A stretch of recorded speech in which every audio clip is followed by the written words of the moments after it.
The winter of 1877 would be remembered in Montana Territory as the season that separated the prepared from the buried. On January 19th, the mercury dropped to 43 degrees below zero, a cold so absolute it turned breath into ice crystals before they could fall to the ground. In the Bitterroot Valley, Thomas McAllister stood in his doorway at dawn watching his neighbor's chimneys belch black smoke into a sky the color of old steel. The smoke meant wet wood. Wet wood meant creosote buildup. Creosote meant chimney fires. And chimney fires in temperatures like these meant families choosing between burning their homes down or freezing to death. Tom had survived 8 Montana winters. He'd seen men lose fingers to frostbite while trying to split frozen logs. He'd watched families burn their furniture, then their floorboards, then seriously consider their wagon wheels. He knew the arithmetic of survival out here, the cold mathematics that said you needed 4.5 cords of seasoned firewood to make it through from first frost to spring thaw. He also knew that right now his own woodpile was a solid mass of ice-encrusted timber that would take him an hour of hard labor just to extract enough fuel for a morning fire. But Thomas McAllister wasn't thinking about his own struggle that morning.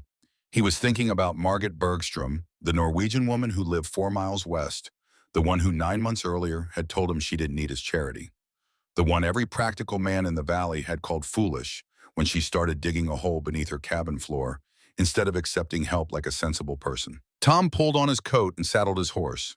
The ride west would be brutal in this cold, but he'd promised himself back in April that he'd check on the Bergstrom family when the real winter came. He'd promised himself he'd be there to help when Margit's pride inevitably collapsed, along with whatever half-baked scheme she'd concocted to replace 2 cords of gifted firewood. The ride took 90 minutes instead of the usual 45. His horse moved slowly, conserving energy breath, streaming from its nostrils like dragon smoke. The landscape was absolute. White snow, black trees, gray sky. No middle tones, no mercy. When he crested the final ridge and looked down at the Bergstrom homestead, he expected to see desperation. A smoking chimney choking on wet wood. Perhaps Margit outside trying to chip frozen logs free from an ice-locked pile. Maybe even the family huddled inside burning what furniture they could spare. What he saw instead stopped him cold. Clean white smoke rising straight and true from the chimney. No black stain, no excessive volume, just the thin, efficient smoke of properly seasoned wood burning hot and complete, and there visible through the cabin's single window movement.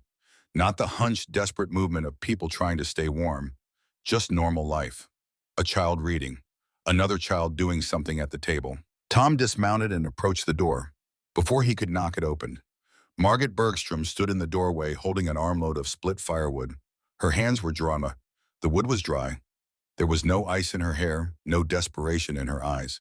She looked at him with something that might have been amusement. "Morning, Tom. Cold enough for you?"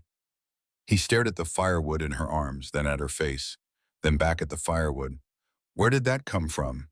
"Come inside, I'll show you." The cabin's interior was warm, not just survivable, actually warm. Tom could see his breath starting to dissipate as the heat found him. The children looked up from their activities, Astrid from her book, young Sven from what looked like mathematics problems. Lars sat in his chair near the fire, his once broken legs stretched out before him, a cup of something hot steaming in his hands. Margit set down the firewood and walked to the kitchen table. A braided rug covered most of the floor beneath it. She pulled the rug aside, revealing what looked like a trapdoor. 3 feet square, heavy pine construction, leather stripping around the edges. She bent down, gripped the recessed handle, and pulled.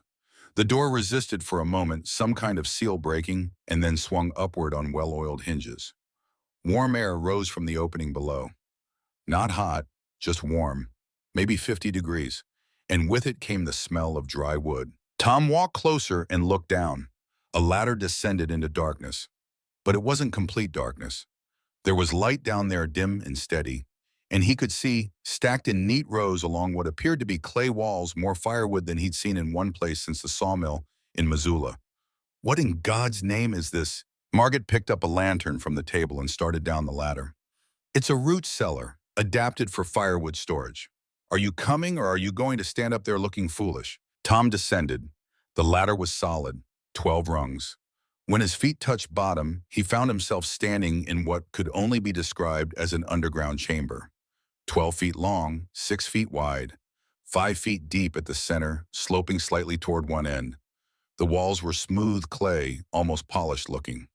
The floor was the same, and everywhere he looked there was firewood. Split pieces stacked with the airspace between them, row after row, cord after cord. Margaret raised the lantern. 340 cubic feet of storage, enough for nearly 3 full cords. The rest is stacked outside as backup, but this is the primary supply. Tom reached out and touched one of the pieces of wood, bone dry. He picked it up, light, seasoned. He looked at the walls, then up at the ceiling, where he could see the floor joists of the cabin above supported by thick fieldstone pillars. 3 feet of clearance around each pillar. Exactly as she'd claimed back in May when he'd told her the whole plan was suicidal. The ventilation, he said, not a question, a demand for explanation. Margaret pointed to one corner where a shaft maybe 18 inches across disappeared upward at an angle. Intake vent. Opens under the eave line on the upslope side and over their exhaust vent. Opens past the drip line downslope. Air comes in, cool warms up. From ground, temperature rises and exits. Creates constant circulation. Keeps humidity below 20%. Tom walked the length of the chamber. His boots left prints in a thin layer of dust on the clay floor. No moisture, no condensation on the walls, no smell of rot or mold. Just dry wood and dry air in a space that shouldn't exist but clearly did. How long did this take you? 4 months, May through August, 2 hours a day most days, more when Sven could help with the hauling. 4 months. Tom did the calculation in his head. Roughly 2,400 buckets of dirt excavated and hauled by a woman, while her husband sat upstairs with a broken leg and every man in the valley, himself included, had told her she was being foolish. He climbed back up the ladder without speaking. Margaret followed and closed the trap door. It settled into place with a soft sound of leather on wood sealing tight. She pulled the rug back over it. "Well," Tom said finally, "I'll be damned." "Probably," Margaret said, "but not because of the firewood storage." And despite everything, despite the cold outside and the humiliation of being this wrong about something this important, Thomas McAllister laughed. It was a short laugh, surprised out of him, but it was genuine. "I came here to help you dig out from a failed experiment," he said. "I came here to say I told you so." "I know. And instead I find the warmest cabin in the valley and enough dry firewood to last until April." "I know that too." Tom looked at Lars, who had been silent throughout this exchange. "You knew this would work." Lars shook his head. "I knew the engineering was sound. I calculated the load distribution, the drainage slope, the thermal dynamics. But knowing something should work and watching it actually work through the worst cold I've ever seen, those are different things. Why didn't you tell me back in May when I said the whole thing would collapse? Why didn't you show me the mathematics? Would you have believed numbers on paper?" Lars asked. "Or would you have needed to see it to believe it?" Tom had no answer for that, because Lars was right. He wouldn't have believed. He would have found some reason to discount the calculations, some variable they hadn't considered, some way to prove that experience and caution were worth more than innovation and risk. He looked at Margaret. "I owe you an apology." "No," she said. "You owe me nothing. You offered help based on what you knew. I declined based on what I believed I could do. We were both acting according to our understanding. But I was wrong. You were cautious. Out here, caution keeps people alive. I just happened to be right about this particular gamble." Tom nodded slowly. Then he did something he hadn't planned. He took off his hat, held it in both hands, and spoke directly to Margaret with the kind of respect a man usually reserved for other men. "When spring comes, I'm building one of these under my own cabin, and I'd be grateful if you and Lars would advise me on the design." Margaret looked at Lars. Lars looked back at her. Something passed between them, some unspoken communication that Tom recognized as the language of long marriage. "We'd be honored," Margaret said. Tom stayed another 20 minutes asking technical questions about pillar reinforcement and drainage angles and ventilation mathematics. Lars answered most of them, but Tom noticed that every answer was preceded by a glance at Margaret, a silent confirmation that the numbers matched the reality she'd built with her own hands. When he finally left, riding back into cold that felt even more brutal after the warmth of the Bergstrom cabin, Thomas McAllister was thinking about something his first wife had told him before pneumonia took her. She'd said that the difference between men and women on the frontier wasn't strength or capability. It was that men thought survival meant dominating the land while women understood it meant partnering with it. He dismissed the comment at the time as philosophical nonsense. Now riding through 43 below zero after seeing 340 cubic feet of perfectly dry firewood stored in a hole beneath a cabin floor, he wondered if his wife had been trying to tell him something important, something he'd been too sure of himself to hear. But that moment, that vindication in the middle of the worst winter Montana Territory had seen in a decade, that moment existed because of choices made 9 months earlier. Choices that had seemed insane to every practical person in the Bitterroot Valley. Choices that started with an accident and a refusal and a woman staring at the floor of her cabin, seeing not limitation but possibility. April 14th, 1876. The day everything changed for the Bergstrom family started with routine work and ended with a scream. Lars had been plowing the North 40, preparing it for wheat. The soil in the Bitterroot was good, dark, and rich when you could break it, but it fought you. Rocks everywhere. Roots from cleared timber still webbing through the earth. The plow horse, a big roan gelding they'd named Odin, had been pulling steady all morning. Lars walked behind the plow, guiding it, feeling the jerk and pull every time the blade hit an obstacle. The scream came from Odin. Not a whinny, a scream. The horse reared wild-eyed, and for just a second Lars saw the rattlesnake coiled where the plow had uncovered it. Then Odin's hooves came down, the snake struck, and the horse lunged sideways with enough force to snap the plow traces. Lars should have let go. That's what you're supposed to do when 1,000 pounds of panicked horse decides to run. Let go and get clear. But instinct made him hold on just for a second, just long enough to get pulled off his feet and drag 3 yards before the plow handle caught on something, stopped hard, and Lars's momentum carried his left leg directly into the blade. He felt the impact before the pain, a solid wrong sensation of bone meeting metal and losing. Then the pain arrived, white and absolute, and he was on the ground trying not to vomit, trying not to pass out, trying to remember how to breathe through agony that made his vision narrow to a tunnel. Sven found him.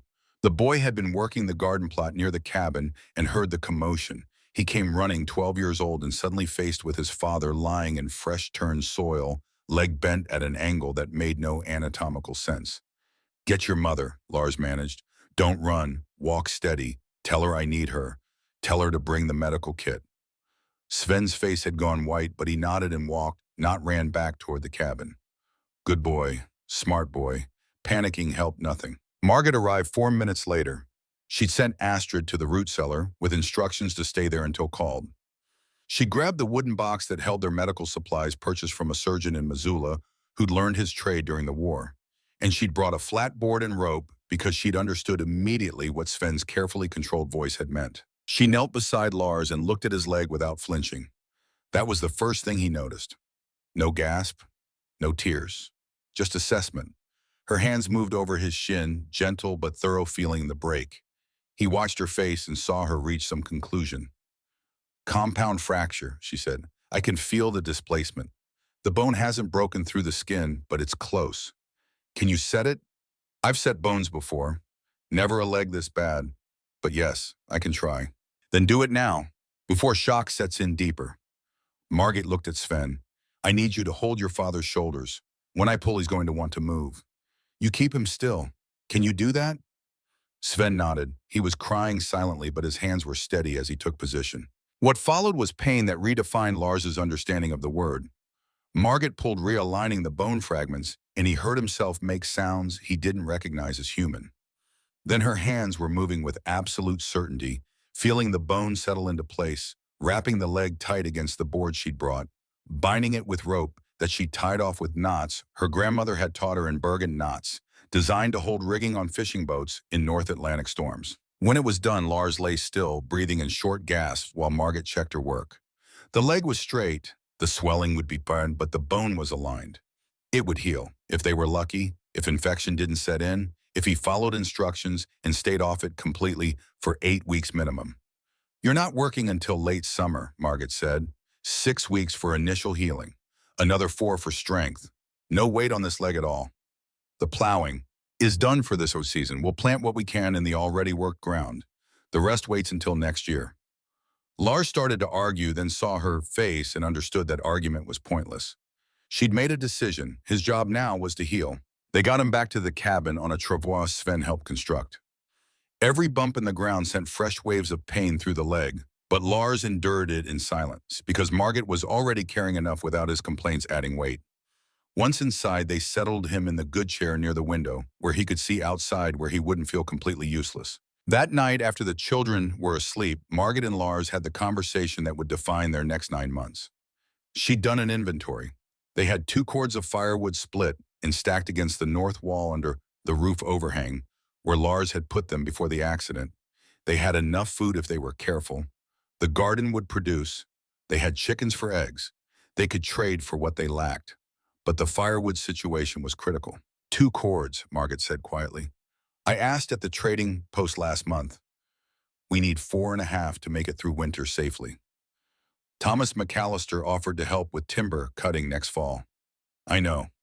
So we accept his help. There's no shame in it when a man can't work. Margit was silent for a long moment. Lars knew that silence. It meant she was thinking through implications, calculating futures, seeing paths he might not have considered. What happened in Minnesota, she said finally, at the boarding house that winter before we came west. Lars knew the story. She'd told him pieces of it over the years. How the landlady had been kind, at first generous, even letting Margit work off rent by helping with cooking and cleaning. How that generosity had slowly transformed into ownership. How every meal came with reminders of debt. How help freely given became leverage freely used. How when Margit had finally challenged the landlady over a small unfairness, suddenly all that accumulated kindness was withdrawn, and she'd been given 3 days to find new lodging in the middle of a Minnesota winter. Charity has a price, Margit said, even when good people offer it. Maybe especially when good people offer it because they don't realize they're charging interest. Thomas isn't like that. Thomas is a good man, but he's also a man who'll remember come spring that we owed him. He'll remember when there's a fence line dispute, or a question about water rights, or just a conversation at the trading post about who knows how to manage their homestead properly. He won't mean to use it against us, but he will, because that's how it works out here. Debt is currency. Help is investment. And I won't mortgage our independence to stay warm. Lars understood then that this wasn't negotiable. His wife had drawn a line. Their family would survive on their own terms or not at all. It was stubborn. It was probably foolish. It was absolutely in keeping with the woman he'd married, the one who'd left Norway, with nothing but her father's tools and her grandmother's medical knowledge, and an absolute refusal to let circumstances dictate her limitations. So what's your plan? He asked. Because I can't split 2.5 cords of firewood with his broken leg. I know. And Sven's strong for 12, but he's not strong enough for that kind of sustained labor. I know that too. So what are you thinking? Margit walked to the window and looked out at the darkness. The moon was up 3/4 full, painting the valley in silver and shadow. Lars watched her stand there silhouetted against that pale light and knew she was seeing something he couldn't quite visualize yet. How high is this floor off the ground? She asked. 18 inches. I built it Norwegian style. Fieldstone pillars. Prevents rot. And what's under there now? Dirt. Darkness. Sometimes chickens when they want to hide from hawks. She turned to face him. How much space if we measured it out?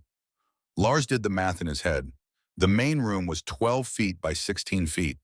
The fieldstone pillars were each about 2 feet square, 8 of them arranged in 2 rows. That left usable space of roughly 12 feet by 6 feet if you worked around the pillars. Maybe 75 square feet of clear ground. Why? Because I'm going to dig it out. 6 feet wide, 12 feet long, 5 feet deep, 340 cubic feet of storage. Protected from wind, protected from rain, protected from temperature swings. And I'm going to store our firewood down there, where it'll stay dry all winter no matter what the weather does. Lars stared at her. You want to excavate under our cabin? Yes. You want to dig a root cellar beneath our floor and use it for firewood storage? Yes. Margit, you'd be undermining our foundation. One bad frost heave, and the whole structure could shift. The walls could crack. The roof could fail. Not if I'm careful. Not if I reinforce the pillars as I dig. Not if I leave proper clearance and create adequate drainage. You've thought about this. I've been thinking about it since you built this cabin. My father used to talk about cargo holds on the ships in Bergen, how they stayed dry even in Atlantic storms because the builders understood air circulation and moisture dynamics. Same principles apply. I create ventilation shafts for airflow. I slope the floor for drainage. I use the constant ground temperature to my advantage, 50 degrees year-round down there. Perfect for keeping wood dry without freezing. Lars looked at his legs straight and bound useless for 2 months minimum. Then he looked at his wife standing in moonlight proposing to dig a hole beneath their house because she refused to accept charity from their neighbor. The rational response would be to say no, to tell her it was too risky, to insist they take Thomas's help and deal with whatever social debt that created, to be practical and cautious and sensible. But Lars Bergstrom hadn't married a practical woman. He'd married someone who'd crossed an ocean, learned a new language, and homesteaded 160 acres of Montana territory without complaint or hesitation. Someone who'd just set a compound fracture using skills her grandmother had taught her for treating fishermen in Norwegian coastal villages. Someone who was looking at him now with absolute certainty that this plan, however insane it sounded, would work. If you do this, he said carefully, you do it right. You measure twice. You shore up every pillar. You leave 3 feet minimum clearance around each support. You test the drainage before you commit to full depth. And you let me calculate the engineering even if I can't swing a shovel. Agreed. And if at any point the structure shows stress, if any pillar shifts even an inch, you stop immediately and we accept Thomas's help. Agreed. This is insane. Probably. You could kill yourself, or collapse the house, or both.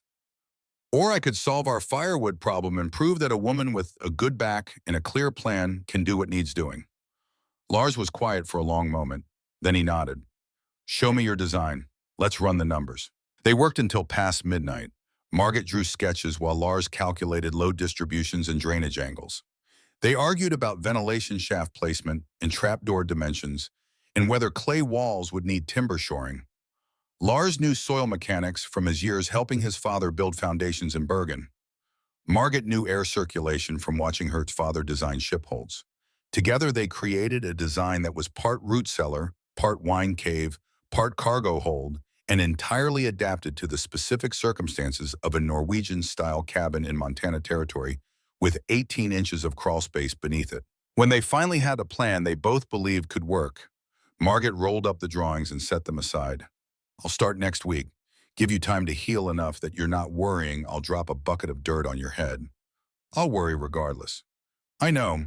But you'll also help me think through problems when they come up. That's worth more than muscle. She was right, though Lars wouldn't fully understand how right until months later, when her determination combined with his engineering knowledge created something that would change how people thought about winter storage across 3 Montana valleys. But that was still ahead of them. First came the refusal that would define Margaret's reputation in the Bitterroot. Thomas McAllister rode up to the Bergstrom cabin on April 20th, 6 days after the accident. He came with good intentions and 2 cords of split firewood loaded in a wagon behind his horse. He'd heard about Lars's injury from Will Decker, who'd heard it from someone at the trading post. In a valley where your nearest neighbor might be 4 miles away, news traveled on a network of chance encounters and deliberate visits.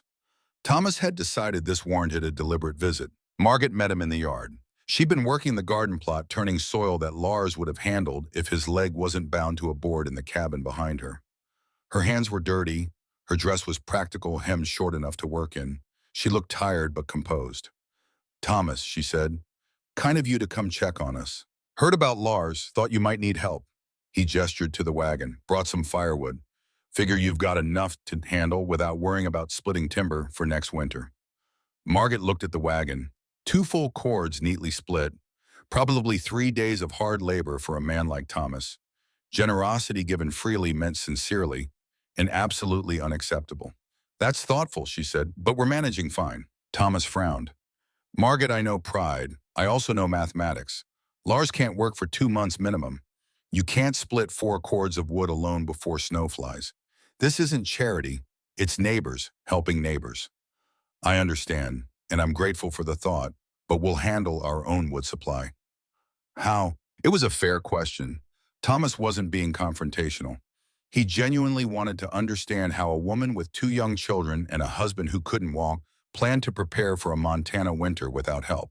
Margaret could have explained the underground chamber, could have shown him the drawings, could have made her case with engineering and mathematics.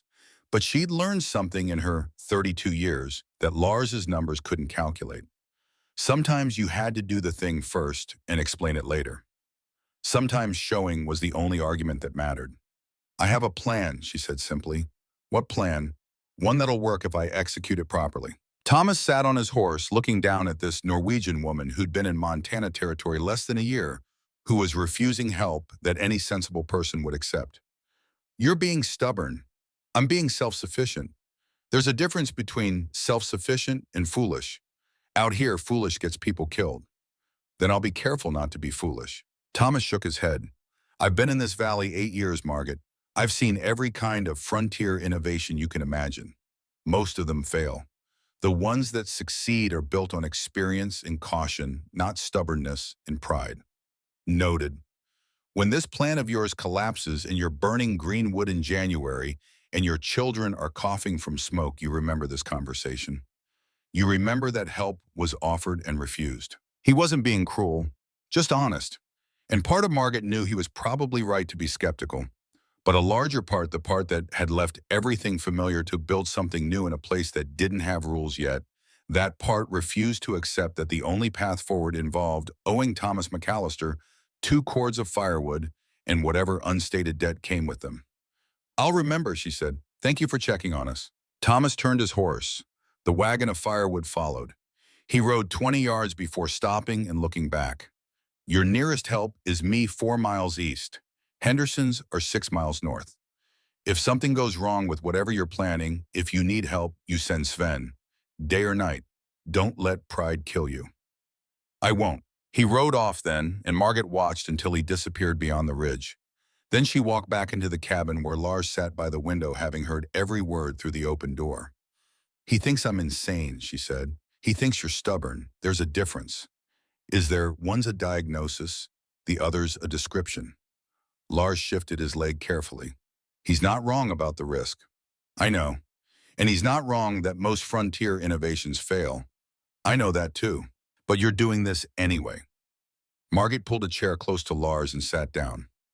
Outside, the April sun was warming into afternoon. Inside, the cabin was quiet except for sounds of the children playing in the other room. When we left Norway, she said, everyone told us we were being foolish. America was uncertain. Montana was dangerous. We should stay where life was known and predictable. And if we'd listened, if we'd been sensible and cautious, we'd still be in Bergen. You'd be working your father's boatyard, and we'd own nothing except the certainty that our children would have exactly the same life we had. So stubbornness brought us here. Stubbornness and belief that we could build something better. She reached out and took his hand. I'm not refusing Thomas's help because of pride. I'm refusing because I need to know I can do this. That we can handle what Montana throws at us without depending on anyone's generosity. Because if I can't dig a hole and store some firewood, how can I believe we'll make it through the next 20 winters? Lars squeezed her hand. Then show me you can do it. Show Thomas. Show everyone who thinks women can't handle frontier work without men's help. But show yourself first. That's what matters. She kissed his forehead and stood up. I'm going to crawl under the house and measure the actual space. Start turning theory into reality. Be careful. Always am. But as she crawled into the darkness beneath their cabin floor lantern, in one hand and measuring rope in the other, Margaret Bergstrom knew that careful and cautious weren't quite the same thing. Careful meant planning properly and executing well. Cautious meant not attempting what scared you. And this scared her, not the physical labor, not the engineering challenges, but the possibility that everyone else might be right, that she was being foolish. That come January, she'd be burning green wood and apologizing to Thomas McAllister for wasting his time and goodwill. The space under the cabin was exactly as Lars had described. 18 inches of clearance, fieldstone pillars, every 6 feet hard-packed earth that smelled of clay and darkness. She measured carefully, marking dimensions with scratches in the dirt. 12 feet long, 6 feet wide after accounting for pillar clearance. If she could excavate it to 5 feet deep, that would give her the 340 cubic feet they'd calculated. Enough for 2.6 cords of stacked firewood with proper air circulation. It was possible. The pillars were solid. The ground seemed stable. The whole thing could work if she was careful enough and strong enough and smart enough to solve the problems that would inevitably arise. Margaret crawled back out into afternoon sunlight and stood up brushing dirt from her dress. From the window, Lars watched her. From the garden, Sven looked up from whatever he'd been doing, both of them waiting to see what she'd decided. She walked to the cabin door and spoke loud enough for both to hear. "We start digging Monday. Lars, you'll calculate load distribution. Sven, you'll haul dirt. And I'll dig until we've got 340 cubic feet of the driest firewood storage in Montana territory." It was a promise. To her family, to herself, to everyone who thought women couldn't handle this kind of work. And to Thomas McAllister, who would ride past sometime in the coming months and wonder what that stubborn Norwegian woman was doing, crawling in and out of the ground like some kind of determined mole. The answer would become clear eventually. But first came 4 months of the hardest physical labor Margaret had ever attempted. 4 months of 2-hour shifts in cramped darkness. 4 months of doubt and determination in the slow transformation of theory into reality, one bucket of Montana clay at a time. The third week of May brought weather that Montana settlers called deceptive. Warm days that felt like summer cold nights that reminded you winter hadn't truly surrendered. Margaret Bergstrom started digging on May 21st, a Tuesday morning, when the ground had thawed enough to work but hadn't yet baked hard under the sun. She'd prepared everything the night before. A short-handled spade specifically chosen because a full-length handle would be useless in 18 inches of clearance. A coal oil lantern with extra fuel. 12 wooden buckets scavenged from various sources around the homestead, a bandana to keep dirt out of her hair, and a notebook where Lars had written calculations about soil removal rates and structural load distribution numbers that were supposed to guide her, but mostly just reminded her how much earth she'd need to move. 2 hours. That's what Lars had calculated as a safe working shift. Any longer, and fatigue would make her careless. Any shorter, and the project would take until snow flew. 2 hours meant roughly 47 buckets on a good day. 47 buckets meant approximately 12 cubic feet of excavated soil. At that rate, the entire chamber would take 94 days of perfect execution. Margaret didn't plan on perfect execution. She planned on stubborn persistence. The first bucket was ceremony. She crawled under the cabin, positioned the lantern where it would illuminate the work area without getting knocked over, and began to dig. The spade bit into earth that was harder than she'd expected, but not impossible. She worked in a rhythm her body found without her mind needing to direct it. Drive the spade, lever the soil, scoop it into the bucket. Repeat. When the bucket was full, she crawled backward, dragging it behind her, emerged into daylight, and emptied it onto the pile she'd designated for drainage work downslope. Then back into darkness for the next bucket. By the end of that first 2-hour shift, she'd filled 29 buckets. Not the 47 Lars had calculated as optimal, but respectable for a first attempt. Her shoulders ached. Her hands, despite gloves, had developed hot spots that would be blisters by tomorrow. But she'd moved roughly 8 cubic feet of Montana earth, and the hole beneath her cabin floor was measurably deeper in one small section. Sven helped her empty buckets when he wasn't working the garden. The boy was growing into the kind of careful strength that would serve him well on the frontier. He didn't complain about the hauling, didn't ask why his mother was spending 2 hours a day crawling around in the dirt like some kind of determined badger. He just did the work, watched her emerge each day a little more exhausted, and kept his doubts to himself. Lars watched from his chair by the window. He'd positioned himself so he could see the trapdoor area, could monitor Margaret's comings and goings, could time her shifts, and make sure she didn't push past safe limits. Each evening she'd report her progress, and he'd update his calculations, adjusting estimates based on actual performance versus theoretical rates. The work developed patterns. Wake before dawn, feed chickens, make breakfast, get children started on their education and chores. Crawl under the cabin for 2 hours of excavation, emerge filthy and exhausted, wash in cold water, handle whatever homestead work couldn't wait. Repeat the next day.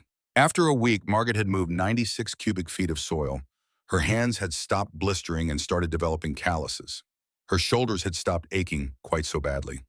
The hole under the cabin was now 3 feet deep in the center section, and she'd started working outward toward the edges, careful to maintain the 3-foot clearance around each fieldstone pillar that Lars's calculations demanded. After 2 weeks, she'd excavated 160 cubic feet. The chamber was taking shape. She could stand up in the deepest section if she bent slightly. The clay walls were surprisingly smooth, almost self-finishing. and she'd begun to understand the rhythm of the earth beneath her home, where it was hard, where it gave easily, where ancient water had deposited minerals that made the soil nearly impervious to her spade. After 3 weeks, disaster nearly struck. June 10th, morning shift. Margaret was working the northeastern section, excavating around one of the forward pillars. The soil here was different, more loose than the dense clay she'd been moving for weeks. She should have noticed, should have been more cautious. But she was tired, and the work had become routine, and routine made you careless. The spade bit into loose earth, and suddenly the bucket wasn't just filling, it was overflowing. Dirt was moving on its own, sliding downward, and she looked up just in time to see the fieldstone pillar above her shift. Not collapse, not fall, just shift. 2 inches to the east, settling into the depression her digging had created. Margaret froze. Above her, the entire weight of the cabin's main room pressed down on 8 pillars. 7 of them were fine. But this one, this northeastern pillar, had just moved. And if it moved more, if it settled further or shifted sideways, the floor joists it supported would stress. The floorboards would crack. The walls above would distort. In the worst case, the entire structure could fail. She backed out from under the cabin fast enough to scrape her shoulders on the joist above, emerged into sunlight, breathing hard, heart hammering, covered in dirt and fear. Lars, he heard something in her voice that brought him as upright as a man with a broken leg could manage. What happened? The northeastern pillar shifted. 2 inches, maybe more. Lars went pale. How much excavation around the base? I was carving too close, got into loose soil, it settled. Is it still moving? I don't know, I got out. Lars grabbed his crutch, the one Will Decker had brought him after hearing about the accident. Help me up, I need to see. Margaret knew better than to argue. She helped him stand, supported his weight as he hobbled to the edge of the cabin. He couldn't crawl under, not with his leg bound, but he could lie on his stomach and peer into the darkness with a lantern. He stayed there for 5 minutes, not speaking, just looking. When he finally pulled back, his face was grim. You undermined it. The base was sitting on a pocket of loose fill. When you dug adjacent, the loose soil migrated into the void and the pillar dropped. Can we fix it? We have to. If it settles more, we'll have structural failure. He thought for a moment. You need to shore it up. Build a new base, wider footprint to distribute the load. Use fieldstones from the creek. Stack them properly. Create a foundation that won't shift even if you excavate right up to the edge. How many stones? As many as it takes, probably 80, maybe more. 80 fieldstones, each one weighing 20 to 50 pounds. Each one needing to be hauled from the creek bed a quarter-mile away, brought to the cabin, and carefully placed under the shifted pillar in a space that was cramped and dark and now potentially unstable. Margaret looked at the cabin, at Lars with his broken leg, at Sven, who'd come over when he heard the urgency in their voices. At the hole she'd been digging for 3 weeks, the project that was supposed to prove she could handle frontier challenges without help. She could stop now. Could accept that Thomas McAllister had been right. Could admit that some projects were too risky to attempt alone. Could ask for help. Or she could haul 80 fieldstones and fix what she'd broken and prove that mistakes didn't mean failure. They just meant harder work. I'll start now, she said. It took 3 days. 3 days of hauling stones, 1 or 2 at a time, from the creek to the cabin. 3 days of crawling under the floor with Lars lying at the edge calling instructions. Stack them in a circle, wider than the pillar base. Interlock them so they can't shift. Test each one for stability before adding the next. Build it up until the pillar sits firmly on a foundation that distributes its weight across a 3-foot circle instead of the original 2-foot base. By the time she was finished, Margaret's back felt like someone had beaten it with a fence post. Her hands were raw despite the gloves. But the pillar was stable, more than stable. It was engineered, and every other pillar in the crawl space was going to get the same treatment whether it needed it or not, because she wasn't going to risk another shift. Thomas McAllister chose June 14th to visit. He'd been meaning to check on the Bergstrom family for weeks, partly out of neighborly concern, partly out of curiosity about what that stubborn Norwegian woman was actually doing, instead of accepting his firewood. What he found was Margaret emerging from under the cabin, covered in dirt, exhausted, holding an empty bucket, and Lars lying on his stomach at the edge of the floor, lantern in hand, calling something down into the darkness. Thomas dismounted slowly. What in God's name are you doing? Margaret set down the bucket and wiped her face, which just spread the dirt around. Building a root cellar. Under your cabin.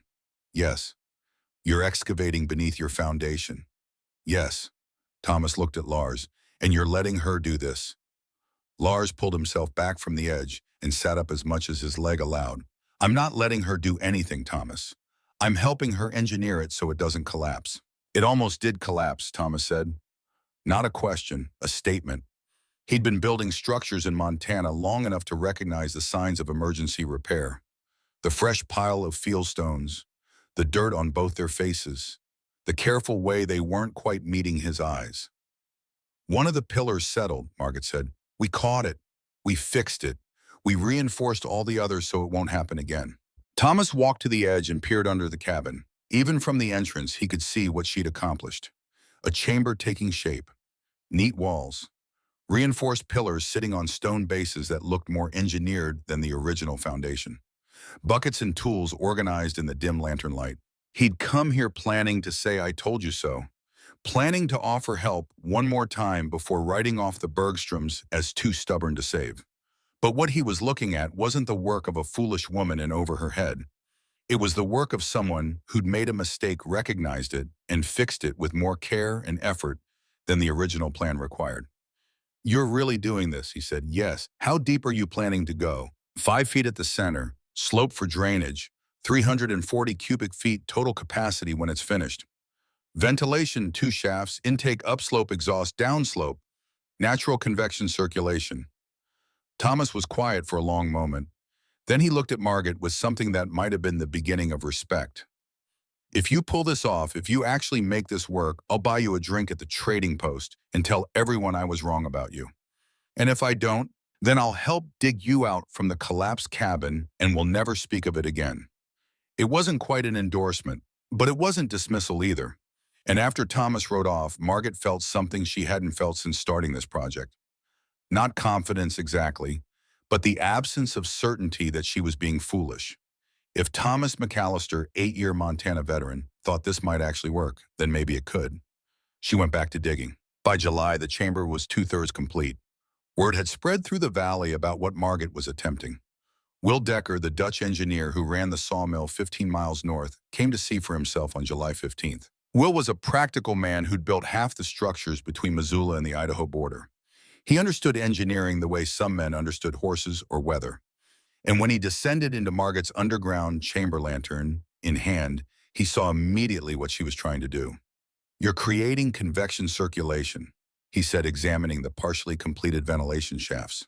Using ground temperature differential to pull air through the space. Yes, Margaret said. 50 degrees constant underground. Winter air outside drops to -20 or colder. That creates thermal differential. Warm air rises through the exhaust shaft. Cold air gets pulled in through the intake. Constant circulation prevents moisture accumulation. Will walked the length of the chamber, running his hands over the clay walls. Where did you learn about thermodynamics? My father built cargo holds in Bergen, ships that carried goods across the North Atlantic in winter storms. Same principles. Keep air moving, keep moisture from settling, keep your cargo dry. A ship's hold is sealed tight with caulked planking. This is bare earth. You'll get moisture migration through the clay. Humidity will spike whenever the outside temperature swings. Your firewood will reabsorb water, and you'll be burning wet logs by January. He wasn't being cruel, just stating engineering reality as he understood it. And he wasn't entirely wrong. Clay walls would allow some moisture transfer. The question was whether the ventilation system could remove moisture faster than it accumulated. Margaret had thought about this during the long evenings planning the project. The air circulation rate matters more than the wall material. If I move enough volume through the space, moisture doesn't have time to settle. It gets carried out in the exhaust flow before it can be absorbed by the wood. You've calculated the air exchange rate. Lars has, based on shaft diameter thermal differential and estimated wind effects on the exhaust opening. We're projecting complete air exchange every 40 minutes during winter conditions. Will looked at her with new interest. Show me the calculations. They climbed up into the cabin where Lars had his notebook spread on the table. Will spent 30 minutes going through the mathematics, checking assumptions, questioning variables. He found 2 places where Lars had been conservative in his estimates, and one place where he'd been slightly optimistic. Overall, the engineering was sound. If the ventilation shafts were built to specification and positioned correctly, the system should work. "What's your plan for humidity monitoring?" Will asked. "I was going to use wet wood as the test. Put a piece down there and see if it dries or stays damp." Will shook his head. "Too imprecise. You need quantitative measurement." He reached into his coat pocket and pulled out a small instrument, brass and glass about the size of a pocket watch. "Hygrometer measures relative humidity. I use them at the mill to test lumber moisture content. Keep this. Check it daily. If humidity stays below 25%, your firewood will stay seasoned. If it creeps higher, you'll need to adjust your ventilation strategy." Margaret took the instrument carefully. It was expensive, precision-made, not the kind of thing you just gave away. "I can't accept this." "You're not accepting it. You're borrowing it. When you prove this system works, I'll want data. Humidity readings across different weather conditions, temperature differentials, airflow rates if you can measure them. That information is worth more to me than one hygrometer." He stood to leave, then paused. "I've been building in Montana territory for 20 years. I've seen maybe 3 genuinely innovative designs in that time. Most frontier construction is just copying what works somewhere else and hoping it works here. But what you're doing, this is actual engineering. You're not fighting the environment. You're using it. The constant ground temperature, the natural slope for drainage, the prevailing wind patterns for ventilation. That's the difference between construction and engineering." After he left, Margaret hung the hygrometer from a nail in the chamber and watched the needle settle. 68% relative humidity, too high for firewood storage. But the ventilation shafts weren't completed yet, and the chamber was still open to outside air through the excavation entrance. Once sealed and properly ventilated, those numbers should drop. They had to drop, because if Will was right about moisture migration through clay walls, and if the ventilation system couldn't compensate, then she was building an expensive way to store damp firewood that would smoke instead of burn. August brought different challenges, not engineering problems, but social ones. Abigail Brennan rode up to the Bergstrom cabin on August 5th. She was Irish by birth, American by hard necessity, and widow by mining accident. Her husband Patrick had been killed in a cave-in 3 years earlier, and she'd kept their homestead running through sheer determination and careful alliance building with other valley families. Margaret knew her slightly. They'd met at the trading post, exchanged pleasantries, shared the kind of surface friendship that frontier women maintained while carefully guarding their actual thoughts. But Abigail's visit today wasn't social. She had the look of someone who'd come to say something that needed saying. They sat at the kitchen table while Astrid made coffee. Lars was in his chair by the window leg, still bound, though he was starting to put weight on it for short periods. Sven was outside working the garden. "I've been hearing things," Abigail said after the coffee was poured, "about what you're building under your cabin." "I expect you have. People are talking. Some of them think you're being resourceful. Others think you're being reckless." "And you?" Margaret asked. Abigail took a sip of coffee. "I think you're doing what I did when Patrick died, proving you can handle what needs handling without depending on men's charity." That surprised Margaret. She'd expected skepticism or concern, not understanding. "When Patrick was killed," Abigail continued, "every man in this valley offered to help. They'd work my claim for a share of profits. They'd manage my finances. They'd make decisions about my homestead because clearly a woman couldn't be trusted to run 160 acres alone." She smiled, but there was no humor in it. "I turned them all down. Did the work myself. Made mistakes. Lost money. But kept my independence. So I understand what you're doing here, even if I think it's dangerous." "You think this is dangerous?" "I think you're weakening your shelter to store firewood. I think if something goes wrong, if the structure fails or floods, or any of a dozen other disasters strike, you'll lose more than wood. You'll lose your home, your family's safety, maybe your lives if it happens in deep winter." It was the same argument Thomas had made, the same concern Will had raised, the same doubt that woke Margaret up some nights when she lay in bed calculating failure scenarios. "So why support it?" Margaret asked. "Why not add your voice to everyone telling me to stop?" Abigail set down her coffee cup. "Because maybe you'll succeed. Maybe you'll build something that works. And if you do, you'll have proven that women can engineer solutions to frontier problems without waiting for men to approve our methods. That's worth the risk. She stood to leave. At the door, she turned back. I won't tell you to be careful. You're already being more careful than any man would be in your position. But I will say this. If you need help, if something goes wrong and you need an extra pair of hands, send for me. I won't judge. I won't say I told you so. I'll just help. That's what women do when the men are too proud to ask. After she left, Lars spoke from his chair. That was unexpected. Yes. She's right, though, about the risk. I know. Are you still certain this is worth it? Margaret looked at the floor where the trapdoor would eventually be. Beneath it, 320 cubic feet of carefully excavated space. Another 20 cubic feet to go.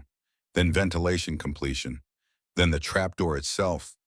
Then wood splitting and hauling and stacking.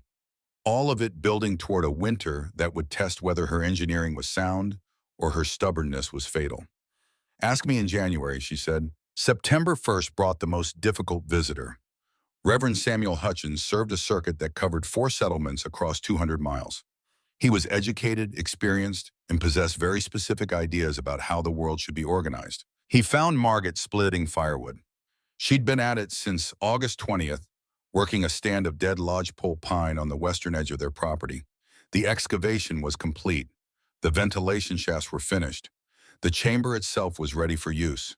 Now she needed to fill it with 4 cords of split firewood before the first heavy snow. The Reverend's expression when he saw her swinging a 6-pound splitting maul suggested he'd discovered something fundamentally wrong with the universe.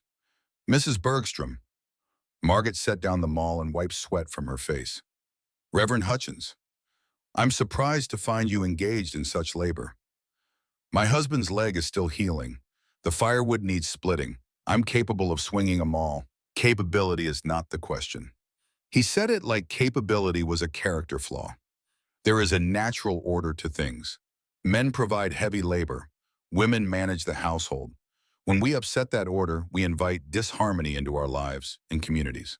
Margaret had heard variations of this argument before, from well-meaning relatives in Norway who thought women shouldn't learn trades, from boarding house keepers in Minnesota who believed women's roles were strictly defined, from frontier preachers who saw any deviation from traditional patterns as moral failure. She picked up the maul again. Reverend, with respect, the natural order in Montana Territory is survival. My husband would split this wood if he could. He can't, I can. That seems like exactly the right order to me. In this underground chamber I've heard about, this too seems outside the natural order. So that was the real reason for his visit. Not concern about firewood splitting. Concern about a woman engineering something that challenged assumptions about women's capabilities. It's a root cellar adapted for wood storage, Margaret said. Nothing more unusual than that. I've seen root cellars, Mrs. Bergstrom. They're typically built away from the living structure, not beneath it. You're undermining your foundation, literally and perhaps metaphorically. He paused for effect. A house built on unstable ground cannot stand. Matthew 7, verse 26.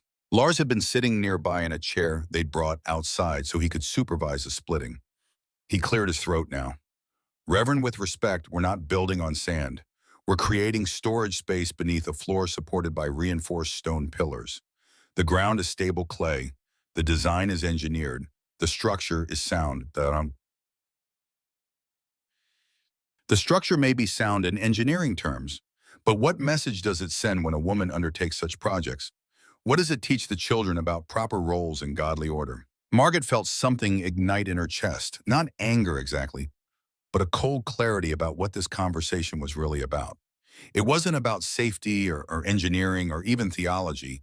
It was about a man uncomfortable with a woman demonstrating capabilities that challenged his understanding of how the world should work. It teaches them that work is work, she said quietly, that survival requires using whatever abilities you have, regardless of who taught them to you or what gender you were born. It teaches them that God gave us minds and expects us to use them, not bury them, because some people find that disturbing. She picked up the maul again. Now, if you'll excuse me, Reverend, I have another cord to split before supper. You're welcome to stay and help. Otherwise, I need to get back to upsetting the natural order. The Reverend left shortly after. Margaret knew she probably offended him, knew she might face consequences in a community where the traveling preacher's opinion carried weight. But she also knew she didn't particularly care. The Reverend's natural order was a luxury purchased by people who had enough margin to enforce it. Out here, where margin between survival and catastrophe measured in cords of firewood and pounds of beans, order meant doing what worked. That evening after the children were asleep, Lars spoke carefully. "You made an enemy today." "I know. He'll talk. People will hear that you were disrespectful to a man of God." "Let them hear. I was respectful of God, just not impressed by a man who thinks God's primary concern is whether women know their place." Lars was quiet for a moment. "You're braver than I am." "I'm not brave. I'm just tired of apologizing for being competent." By September 20th, the trapdoor was complete. Margaret had built it over 3 days, working with precision that surprised even Lars. Pine boards planed smooth and fitted tight. Wool batting from a moth-damaged quilt providing insulation. Leather stripping from a worn saddle creating an airtight seal. The whole assembly weighed 37 pounds and required real effort to lift against the pressure differential once sealed. The chamber itself was ready. 5 feet deep at center. Sloped floor for drainage. Clay walls smooth and stable. Ventilation shafts positioned exactly as calculated. Fieldstone pillars sitting on reinforced bases that distributed load across 3-foot circles. On September 23rd, Margaret conducted the final test. She suspended a damp cloth in the chamber and left it for 3 days. The hygrometer wheel had given her read 72% humidity on day 1. By day 2, it had dropped to 45%. By day 3, the cloth was completely dry and the humidity reading was 18%.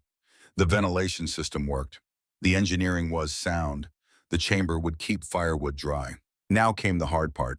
4 cords of wood split and hauled and stacked before winter arrived.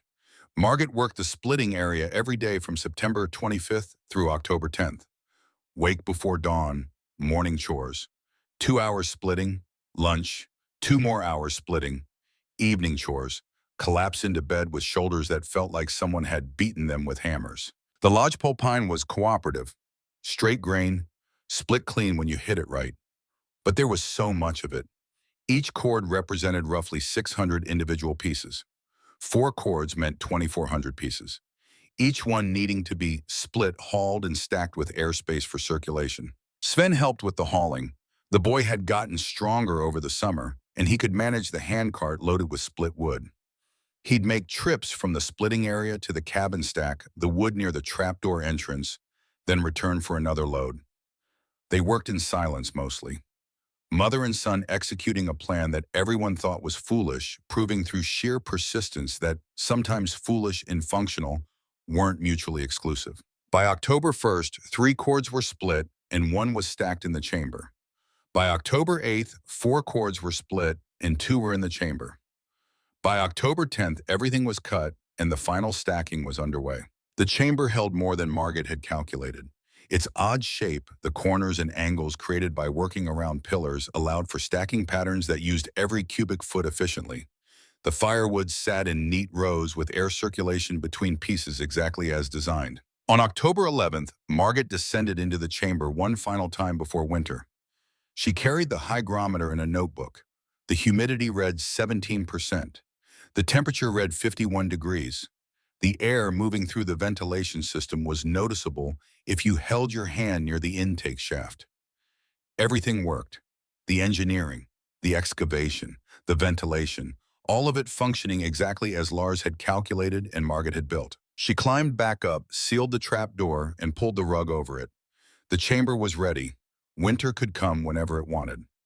Thomas McAllister came by on October 28th to check on them before the serious weather hit. He'd meant to visit earlier, but harvest work had kept him busy. When Margaret showed him the completed chamber, he stood in the center of it for a long time without speaking. The lantern light played off clay walls and neat wood stacks. The ventilation shafts were visible as dark circles in the ceiling corners. The reinforced pillars stood like engineered monuments. Everything was clean, organized, functional. "How much did this cost you?" Thomas finally asked. $7 in materials, trapdoor hardware, and lantern fuel mostly. The rest was labor and time. And you did it yourself. Sven helped with hauling. Lars calculated the engineering. But yes, I did the digging and construction. Thomas climbed back up the ladder slowly. When they were both standing in the cabin, he looked at Margaret with an expression she'd never seen from him before. Respect without qualification, acknowledgement without reservation. I was wrong about you, he said, completely wrong. I thought you were being stubborn and foolish. Turns out you were being stubborn and brilliant. The winter will tell us which. Fair enough, but I'll say this now before winter proves anything. What you built down there is better engineering than most of what I've seen in Montana territory. You didn't just solve a problem, you solved it elegantly. He paused at the door. When spring comes, I'm building one of these, and I'm telling everyone who will listen that it was your design, your engineering, your work, not your husband's, yours. After he left, Lars spoke from his chair. You won. You proved everyone wrong. I proved the engineering works. Winter will prove whether I was right to build it. You don't sound happy. Margaret sat down heavily. I'm tired. 4 months of digging, 6 weeks of splitting, all of it leading to a chamber full of firewood that might keep us warm or might have been a massive waste of effort we won't know about until January. You don't believe that. I believe the mathematics. I trust the engineering. But I won't celebrate until we've burned dry wood all winter while our neighbors struggle with frozen piles and wet logs. Lars reached out and took her hand. Then we wait. But while we wait, I want you to understand something. What you did these past 4 months wasn't just about firewood or proving you could handle frontier work. You changed what people in this valley think is possible. Every woman who heard about your project learned that engineering isn't just for men. Every man who doubted you learned that stubbornness combined with careful planning can accomplish what experience says is impossible. That assumes it works. It works. The physics are sound. The construction is solid. It works. Margaret squeezed his hand. But privately, in the quiet moments before sleep, she let herself believe he might be right. The chamber was ready. The firewood was stacked. The ventilation was functioning. Everything she'd calculated and built and risked had come together into something that should work. Should work, would work, had to work. Because if it didn't, she'd spend the rest of her life knowing she'd gambled her family's winter warmth on pride and stubbornness. And that was a failure she couldn't accept. The first snow fell on October 15th, just a dusting, a warning shot from the Montana winter. But Margaret stood in her doorway watching it fall and felt something she hadn't felt since April when Lars broke his leg and everything changed. Confidence, not certainty, not arrogance, just quiet confidence that she'd done what needed doing, that the work was sound, that when the real cold came, when temperatures dropped to 40 below and stayed there for weeks, her family would be warm. And if Thomas McAllister or Reverend Hutchins or anyone else wanted to judge her methods, they could do it from their own cold cabins while burning wet wood and wondering why they hadn't thought of building something better. October 12th arrived with weather that felt personal. The sky turned the color of old bruises, that particular shade of gray-purple that Montana settlers learned to read like prophecy. Margaret stood in her doorway at dawn, watching the thermometer outside the window drop from 56 degrees to 48 in the time it took her to make coffee. The air smelled wrong, not cold exactly, but empty, like something vital had been sucked out of the atmosphere, and what remained was just waiting to be filled with whatever winter decided to send. By noon, rain had started, not the gentle autumn rain that helped gardens or settled dust. This was aggressive water driven sideways by wind that came screaming down from the mountains like it had a grievance to settle. Margaret secured the chickens, checked that the wood pile outside had its tarp properly weighted, and made sure the children understood they were staying inside until this passed. By evening, the rain had turned to sleet. Ice pellets hammered the roof, each one hitting with a sound like thrown gravel. The temperature had dropped to 32 degrees and was still falling. Lars sat by the window watching the landscape transform, and Margaret saw something in his face she didn't like. Not fear exactly, but concern. The kind that came from experience from having survived enough Montana weather to know when something ordinary was turning into something dangerous. How bad? She asked quietly. Bad enough. This is coming fast. Temperature dropping this quick, this much moisture in the air. We're going to get significant accumulation. Snow. After the sleet, probably by morning, and a lot of it. He was right. By midnight, the sleet had transitioned to snow. Not the gentle flakes that drifted and settled. This was heavy, wet snow that fell in clumps accumulating so fast you could watch the depth increase in real time. Margaret checked it at 2 in the morning, 6 inches already. At 4, it was 10 inches. By dawn on October 13th, 14 inches of dense wet snow covered everything, and the temperature had bottomed out at 22 degrees. The storm had happened so fast that nobody in the valley had time to prepare properly. Wood piles that had been accessible yesterday were now buried under ice and snow. Tarps that had seemed secure were frozen into shapes that made them impossible to remove. And the wet snow combined with the ice layer underneath had created a solid mass that required serious labor just to excavate enough fuel for a morning fire. Margaret knew this because she could see Thomas McAllister's cabin from their eastern window, 4 miles distant, just visible on clear days. This morning she could see smoke from his chimney. Black smoke, the kind that came from wet wood burning inefficiently, producing more creosote than heat. She walked to the kitchen table, pulled aside the braided rug, and opened the trap door. Warm air rose from below. Not hot, just warm. That steady 51 degrees that the earth maintained regardless of what chaos happened on the surface. She descended the ladder with a lantern and looked at her firewood stores, exactly as she'd left them. Dry, loose, each piece distinct and ready to burn. No ice, no moisture, no frozen mass requiring tools and time to separate. Just properly seasoned firewood stored in conditions that made it as accessible in a blizzard as it would be on a summer day. She selected an armload of split pine, carried it up the ladder, and fed it to the fire in the stove. The wood caught immediately, burned hot and clean, produced the thin white smoke of complete combustion that rose straight from the chimney and dispersed in the wind. Inside the cabin, the children ate breakfast without shivering. Lars drank his coffee by a stove that was actually warming the room, not just keeping it survivable. And Margaret stood at the window watching the storm continue, feeling something she'd worked 4 months to earn. Vindication, not the loud kind, not the proud kind, just the quiet certainty that she'd been right about something everyone else had thought was foolish. Thomas McAllister appeared at their door around 10 in the morning. He'd ridden through the storm, which meant whatever brought him was important enough to risk the cold and the difficult travel. Margaret let him in and saw immediately that he was exhausted, ice in his beard, hands red despite gloves. The look of a man who'd spent his morning doing hard labor just to accomplish basic tasks. "Wanted to check on you," he said, though his eyes were already scanning the cabin, looking for signs of struggle, evidence that the storm had created the crisis he'd predicted back in April. "We're fine," Margaret said. "Coffee, please." She poured him a cup while he warmed himself by the stove. The heat was good. He could feel it actually penetrating his cold, and that surprised him. Most cabins in this weather were survivable at best. This one was genuinely warm. "Your wood pile holding up?" he asked carefully.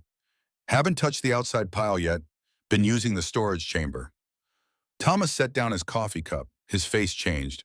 Not anger. Something closer to wonder mixed with chagrin. "I spent an hour this morning chipping ice off my wood pile," he said quietly. "Used a hatchet to separate logs that had frozen together. Got enough for maybe 6 hours of burning, and half of it still wet, going to smoke more than heat." He looked at the trap door, now covered by the rug. "May I?" "Of course." Margaret pulled aside the rug and opened the trap door. Thomas descended into the chamber, and even though he'd seen it once before in October, seeing it now in the middle of this storm was different.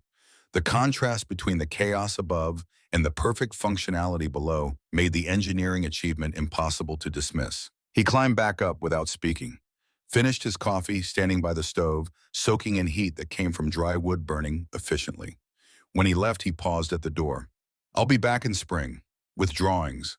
I want Lars to help me design one of these for my place, and I'm paying for the consultation. This isn't neighborly help. This is professional engineering advice, and it's worth money." After he rode off back into cold that felt even worse after the warmth of the Bergstrom cabin, Sven looked up from his schoolwork. "Mr. McAllister said you were right." "He said the engineering works." "That means you were right." Margaret smiled, but she didn't celebrate. Not yet. October was just the opening round. January would be the real test. January arrived like an executioner. No warning, no mercy, just brutal, absolute cold that settled over Montana territory and refused to leave. On January 19th, the temperature dropped to 43 degrees below zero. Margaret knew this because Lars had positioned their thermometer where he could read it from inside, and they'd both watched the mercury descend past 0, past -10, past -20, into territory that felt less like weather and more like divine punishment. At 43 below, breath turned to ice crystals before it could fall. Metal became dangerous to touch with bare skin. Wood became brittle. Animals died if they weren't sheltered. And humans just tried to survive. The cold lasted, not just days, weeks, 28 consecutive days below zero. Some days it would climb to -5 and feel almost warm. Other days it would drop back to -30 and remind everyone that winter wasn't finished testing them. Margaret established a routine. Every morning before the children woke, she'd descend into the chamber and select that day's firewood. The temperature down there never varied. 51 degrees, constant, reliable. Like the earth was providing a small pocket of mercy in the middle of winter's assault. She'd carry up enough wood for the day. Sometimes she'd split kindling down there where it was warmer and the wood wasn't frozen brittle. Then back up, seal the trap door, and start the day's fire with wood that caught immediately and burned hot. The contrast with what was happening to their neighbors was visible in the smoke. The Bergstrom chimney produced thin white smoke that rose straight and clean. Other cabins in the valley, the ones she could see from the windows, produced thick black smoke. Some days the smoke was so heavy, it stained the snow around their chimneys. Black smoke meant wet wood. Wet wood meant incomplete combustion. Incomplete combustion meant creosote buildup in the chimney. And creosote buildup meant fire risk. On January 22nd, the Henderson place had a chimney fire. Margaret saw it from the window, flames shooting from the top of the chimney, sparks everywhere, black smoke suddenly turning into an orange glow against the white landscape. The Hendersons managed to control it, but they lost part of their roof where the heat had ignited the shake shingles. On February 3rd, the Walters family wasn't as lucky. Their chimney fire spread to the roof structure. They got out safely, got their important possessions out, but they lost the cabin, watched it burn in -20-degree weather because there was nothing else they could do. By the time neighbors arrived to help, there was nothing left to save. Margaret heard about it from Abigail Brennan, who rode over on February 5th to share news and check on the Bergstroms. Abigail looked exhausted, dark circles under her eyes, the kind of tired that came from burning green wood for weeks and sleeping in a cabin that never got truly warm.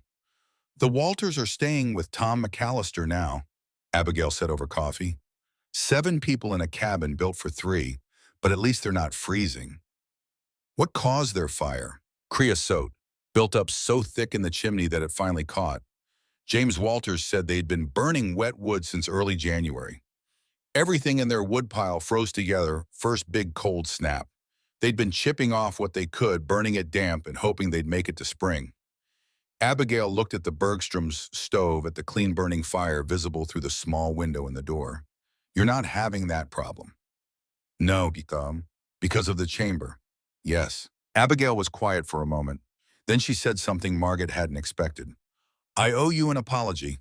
Back in August, I said I supported what you were doing because it might prove women could engineer solutions. But I also thought you were taking a dangerous risk, thought you might lose your home to pride. And now I think you were taking a calculated risk, and you won. While the rest of us are burning wet wood and coughing from smoke and hoping our chimneys don't catch fire, you're sitting in a warm cabin, burning seasoned timber. That's not luck, that's engineering." She paused. "Patrick would have loved this. He was always talking about better ways to do things, different storage methods, improved water systems. He'd see your chamber and immediately start planning one for our place." Her voice caught slightly. "If he'd lived long enough to see it." After Abigail left, Margaret descended into the chamber just to check on it. The ritual had become almost meditative. Climb down into steady warmth, breathe air that didn't hurt, stand in a space that was utterly reliable while chaos happened above. Astrid had followed her down. The girl did that sometimes, especially on the coldest days. She'd bring a book and sit on a piece of firewood, reading by lantern light in 50-degree comfort while the world above froze. "Mama," Astrid said, looking up from her book, "why didn't other people build these?" "Because nobody thought it would work." "But it does work." "Yes, but sometimes you can't convince people something will work until you show them. Words aren't enough.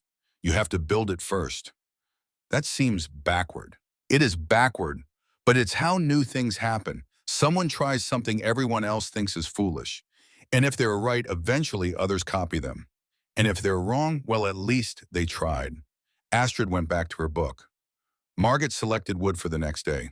And above them, the Montana winter continued its assault, indifferent to human engineering or stubborn Norwegian determination. William Decker arrived on February 10th. He'd made the trip specifically to see the chamber in operation during deep winter conditions. As a sawmill operator and engineer, he wanted data, real information about how the system performed under stress. Margaret showed him everything. The humidity readings she'd been taking daily with the hygrometer he'd loaned her, the temperature consistency, the condition of the firewood after 3 months of storage, the ventilation system's performance during extreme cold. Will descended into the chamber with his own instruments. He measured airflow at the intake and exhaust vents, checked humidity at multiple points, examined the firewood for any signs of moisture reabsorption or degradation. When he climbed back up, he was smiling. "You know what the real genius is," he said. "You didn't try to fight the environment, you partnered with it. The ground's constant temperature, the natural slope for drainage, the prevailing winds for ventilation. You worked with what you had instead of against it."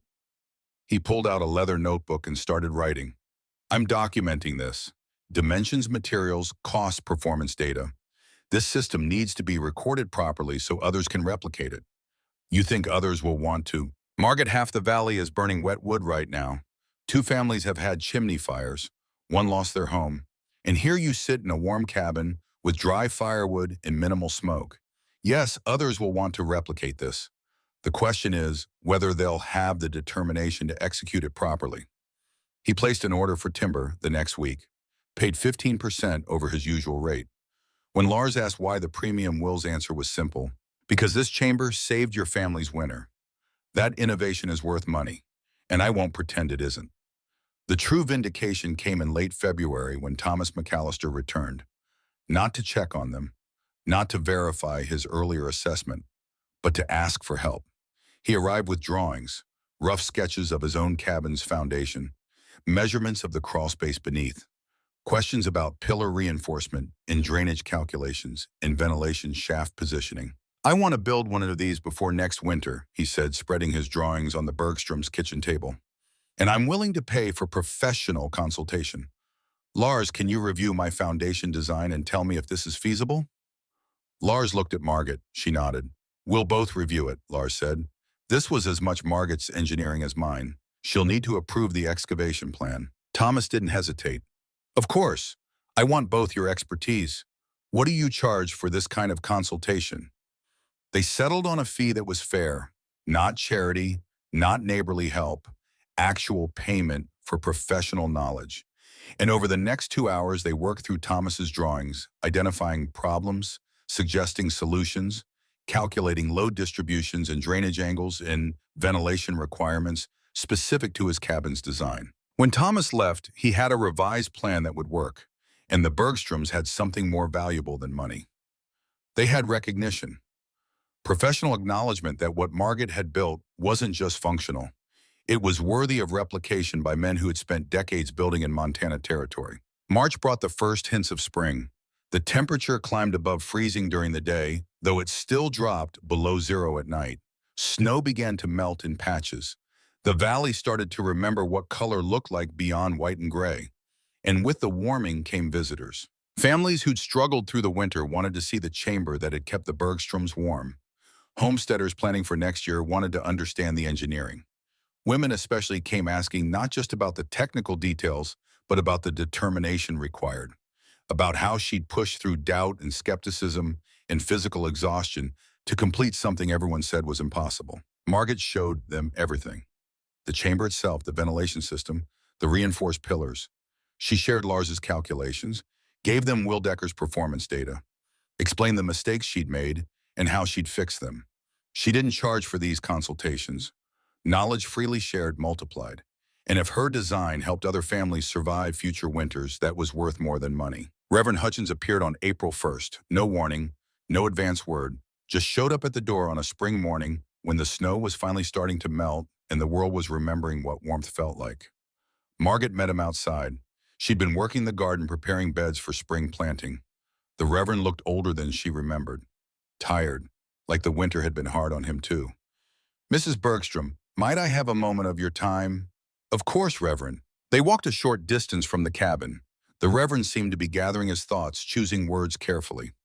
When he finally spoke, it wasn't what Margaret expected. I've been hearing reports all winter about your underground storage chamber, about families that struggled with frozen wood while your family stayed warm and safe, about the Walters losing their cabin to a chimney fire while your chimney burned clean. He paused. I wanted to apologize for my earlier comments about natural order and proper roles. Margaret stayed quiet, let him continue.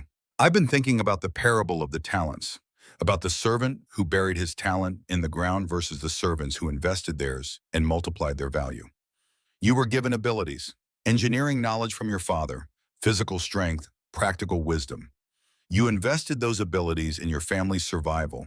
Who am I to say that was outside God's natural order? I appreciate that, Reverend. However, he added with a slight smile, I notice you haven't started a business building these chambers for other families. The valley would benefit from your expertise. Maybe next year. This year I'm focused on improving our irrigation system and expanding the garden. One engineering project per season seems like enough. The Reverend laughed, actually laughed. Fair enough, but when you do decide to share this knowledge more widely, know that you'll have support from unexpected quarters. Even old preachers can learn new things. After he left, Margaret stood in her garden and thought about what had changed. Not the engineering. The engineering had been sound from the beginning.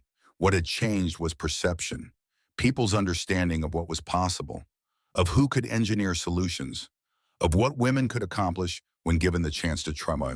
By summer, 3 families in the valley had started similar projects. By fall, 7 more were planning excavations before the next winter. Each one adapted to their specific circumstances. Different soil types, different cabin designs, different family needs. But all of them built on the principle Margaret had proven that careful observation, sound engineering, and stubborn determination could solve problems that conventional wisdom said were unsolvable. The Bergstrom family proved up their homestead claim in 1881, received title to their 160 acres.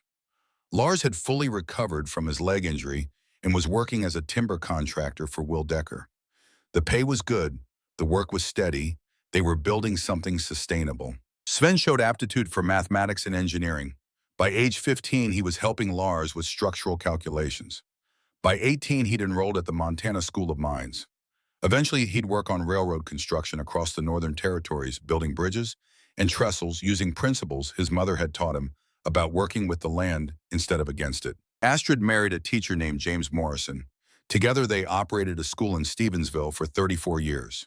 She'd tell her students about her mother's underground chamber, about winter mornings reading by lantern light in 50-degree comfort while the world above froze, about learning that determination and engineering could solve problems that seemed insurmountable. Margaret lived until 1923, long enough to see Montana achieve statehood, long enough to watch automobiles replace horse-drawn wagons, long enough to see electric lights come to Stevensville. In 1918, a young historian from the university came to interview her. He was collecting oral histories of frontier innovations documenting the practical solutions that had allowed settlement to succeed in harsh conditions. Mrs. Bergstrom, he said, notebook ready, you're known throughout western Montana for the underground storage chamber you built in 1876. Can you tell me about that? Margaret was 74 then, still sharp, still direct. It wasn't anything special, she said. Just paying attention to what the land was telling me and having the stubbornness to dig a big hole when everyone thought I was crazy. But the engineering was quite sophisticated, the ventilation system alone. The engineering was my father's lessons applied to Montana clay. He built ship holds in Bergen that stayed dry crossing the North Atlantic. I built a hole under my cabin that stayed dry through a Montana winter. Same principles, different application. What would you say was the hardest part? Margaret thought for a moment. The hardest part wasn't the digging. It wasn't even the skepticism from neighbors who thought I was being foolish. The hardest part was trusting myself, believing that my calculations were correct even when experienced men said they weren't, believing that I could execute something difficult even when I was exhausted and doubting. That internal trust, that's what made it possible. Everything else was just work. The interviewer wrote furiously. And what did you learn from the experience? that the frontier teaches you to work with what you have rather than waiting for ideal conditions that might never arrive. That's true whether you're storing firewood or building a life. By 1880, at least 30 families across western Montana had built some version of underground wood storage, each one customized to local conditions, each one proof that a good idea properly executed could spread through a community despite initial skepticism. Modern archaeologists working in Montana have documented 15 homestead sites with evidence of excavated storage chambers beneath cabin floors. Most date to the late 1870s and early 1880s. They're identified by support pillar configurations, ventilation shaft scars, and characteristic floor joist patterns that allowed for trapdoor access. One site excavated in 1987 produced a brass and glass hygrometer still functional after more than a century underground.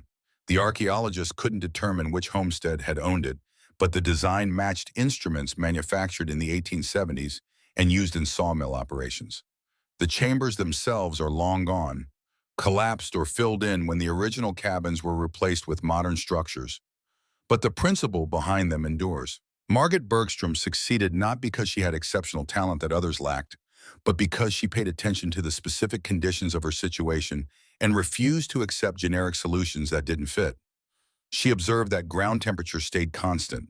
She noticed that her cabin's design created unused space beneath the floor. She understood moisture dynamics from her father's shipbuilding experience. She combined these observations into a solution that addressed her particular needs. That's practical innovation.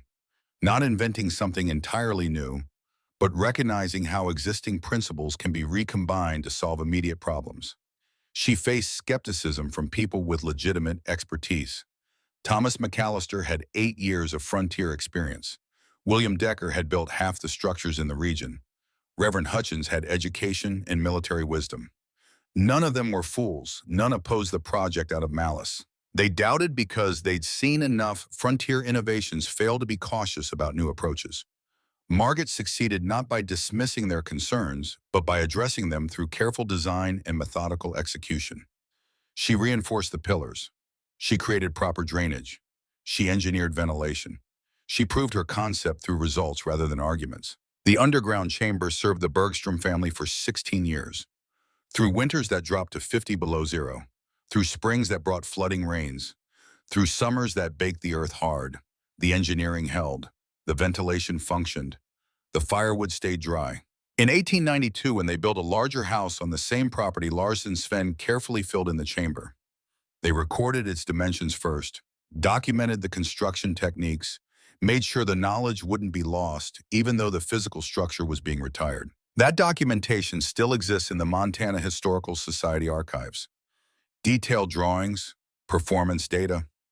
Some of Margaret's original notebooks with observations about soil composition and drainage patterns and ventilation calculations. It's a record of what one determined woman accomplished when she decided that conventional wisdom didn't apply to her specific circumstances, when she chose to trust her engineering over other people's experience, when she committed to 4 months of brutal physical labor to prove a concept that everyone said wouldn't work. The specifics of underground firewood storage might seem like historical curiosity now. Most modern homes have central heating forced air systems thermostats that maintain constant temperature without anyone needing to split wood or monitor moisture content. But the underlying pattern remains relevant. We still face situations where conventional solutions don't quite fit our circumstances. We still encounter skepticism from people with legitimate expertise. We still have to decide whether to wait for ideal conditions or work with what we have. Margaret Bergstrom chose to work with what she had: clay soil beneath her cabin, an elevated floor that created unused space, a broken-legged husband who could calculate but not dig, knowledge inherited from a father who built ships in Bergen, and the absolute determination to prove that self-sufficiency wasn't just possible, it was preferable to the alternative. The chamber is gone now. The original cabin is gone. Even the homestead itself has changed hands multiple times. But in the Montana Historical Society, there's a hygrometer brass and glass functional after 140 years. Will Decker's gift, Margaret's proof. And in valleys across Montana, if you know where to look, you can still find the scars. Ventilation shafts filled with soil, floor joist patterns that make no sense unless you understand what was below. Evidence that one woman, one winner changed what a territory thought was possible.